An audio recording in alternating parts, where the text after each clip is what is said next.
Kalau salah obat dan salah treatment, alih-alih pulih dan disembuhkan oleh Allah, justru semakin parah penyakitnya. Tapi, bagaimana jika ternyata selama ini kita hanya salah diagnosa? Di video kali ini, Ustadz Muhammad Nuzul Zikri akan membongkar dua penyebab utama keresahan menurut para ulama yang jarang kita sadari. Mari kita simak bagaimana mengubah keresahan ini menjadi keberkahan. Saya mau tanya, apa penyebab resah di dalam hati? Ayo, jujur. Keresahan itu apa sih? Keresahan, kesedihan, dan seterusnya itu apa? Hadirin? Ayo dong. Yang tadi bilang pengalamannya dan jam terbangnya sudah tinggi dalam dunia keresahan. Kekhawatiran. Bedanya keresahan itu bukannya agak sinonim ya? Kenapa kamu resah? Karena stres. Kenapa kamu stres? Karena resah. Ini semakin gak jelas loh kajian kita hadirin. Iya. Dan ini menunjukkan betapa resahnya kita. Hadirin sekalian. Apa penyebab keresahan atau kesedihan atau keterpurukan? Hadirin. Emang hadirin ekspektasi apa sih? Ibnul Qayyim rahimahullah ta'ala pernah menyampaikan dalam kitabnya Uddatus Sabirin bahwa al-humum wal-gumum wal-ahzan tahsul min jihatain atau tahsulul humum wal gumum wal ahzan min jihatain, bahwa kesedihan, kegalauan, keresahan, kemurungan itu lahir dari dua hal. Jadi kita langsung kembali ke para ulama lah. Kembali ke dua hal. Apa dua hal tersebut? Yang pertama kata beliau rahimahullahu ta'ala, ar-raghbah fid dunya wal hirsu 'alaiha, ambisi dunia dan semangat mendapatkan dunia sebagai tujuan. Ambisi dunia dan semangat mendapatkan dunia dan itu dijadikan tujuan.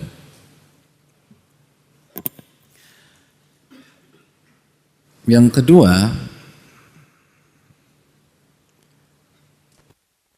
at-taqsiru fi a'malil birri wa ta'ah. At-taqsir fi a'malil birri wa ta'ah.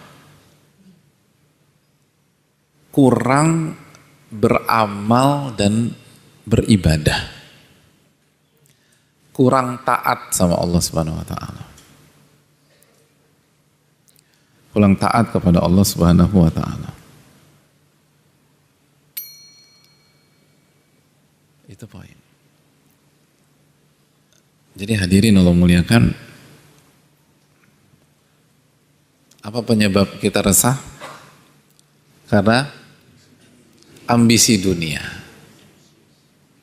dan semangat untuk mendapatkan dunia sebagai tujuan, bukan sebagai sarana. Kalau sarana nggak ada masalah, tapi sebagai tujuan maka kita akan resah.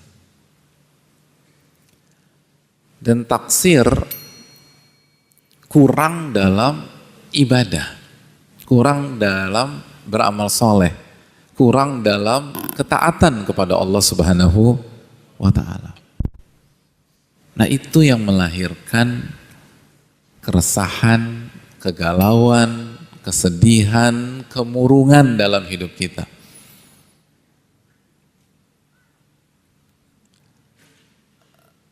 Hadirin Allah muliakan. Dan keterangan dari ulama ini sangat menarik. Sangat menarik. Dan ini merubah pola pikir banyak di antara kita. Karena ulama sama sekali tidak menyinggung masalah yang dihadapi oleh kita.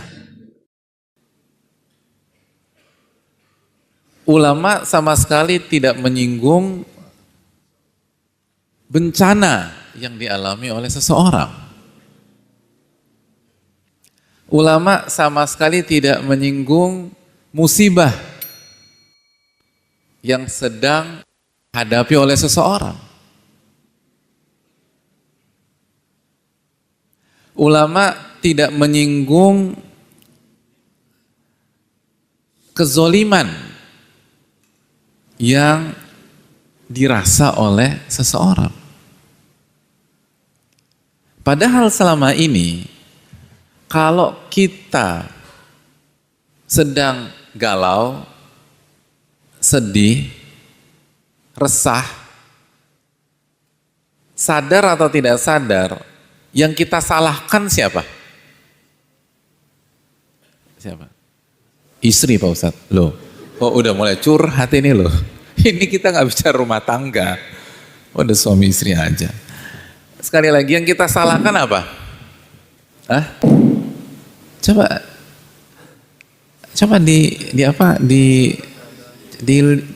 ini pada bawa cermin nggak sih? Coba kita bercermin, kan kita bilang kita tuh sering resah. Nah, yang sering kita salahkan ketika kita resah apa hadirin? Hah? Yang sering kita salahkan adalah masalah, musibah, sakit, kendala, kezoliman, atau perilaku yang tidak baik yang kita alami dari pihak lain. Dan kita hidup dengan mindset atau pola pikir seperti itu bukan 1-2 tahun. Tapi puluhan tahun, bahkan mungkin seumur hidup kita begitu. Benar nggak hadirin? Enggak ya? Nah, gitu. Dia tuh lagi resah tuh.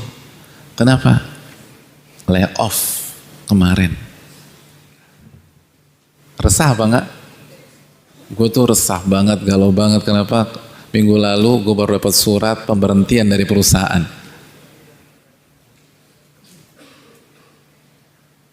Dia tuh murung banget. Iya, dia lagi resah. Kenapa? Bininya nggak jawab terus. Gitu.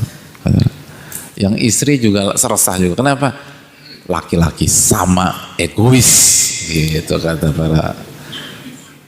Padahal wanita itu nikah sama berapa laki-laki? Kan satu, tapi laki-laki sama semua. Kayak ngerti aja semua laki-laki kan gitu ya. Oh, cuma nikah sama satu laki-laki kok, semuanya kena. Dan contoh-contoh yang lain, benar nggak hadirin sekalian? Sekali lagi, itu pola kita atau bukan? Pola kita, bahwa keresahan, kegalauan, kesedihan, keterpurukan itu banyak di antara kita selama ini diarahkan pada faktor-faktor eksternal, faktor-faktor di luar jiwa dan hati kita.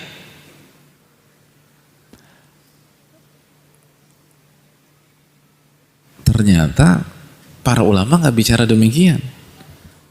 Ibnul Qayyim rahimahullah mengatakan penyebab keresahan, kegalauan, kesedihan adalah ambisi dunia, fokus dan semangat mencari dunia sebagai tujuan, dan yang kedua kurang ibadah dan beramal. Dua faktor ini faktor eksternal atau faktor internal? Loh, hadirin. Faktor internal atau eksternal? Ada khilaf. Ini berbeda pendapat lagi. Boleh, semua diambil boleh. Loh, kan nggak boleh resah. Ini mau diambil terserah. Gitu. Kan kita berusaha ngamalin amal. Loh, nggak apa-apa. Ini nggak perlu ini. Oh enggak, mungkin mau diambil juga. Nggak apa-apa, yang penting kita berusaha ini aja. Jadi hadirin Allah muliakan, sekali lagi, ini penting loh. Karena kalau dari awal kita salah menegakkan diagnosa, sampai seumur hidup kita nggak akan dapat solusinya. Ada orang sakitnya di jantung, tapi diagnosanya penyakitnya di lambung. Itu mau pakai obat lambung apapun, nggak ada selesainya. Karena salah diagnosa. Lambung dia nggak ada masalah. Yang masalah apa? Jantung. Nggak ada masalah. Jadi hadirin Allah muliakan. Jadi jangan sampai salah diagnosa. Begitu salah diagnosa, pasti salah obat. Begitu salah diagnosa, pasti salah treatment. Gitu loh. Dan kalau salah obat dan salah treatment, alih-alih pulih dan disembuhkan oleh Allah, justru semakin parah penyakitnya. Semakin parah. Semakin rusak. Semakin, jadi galaunya nggak selesai, resahnya nggak selesai,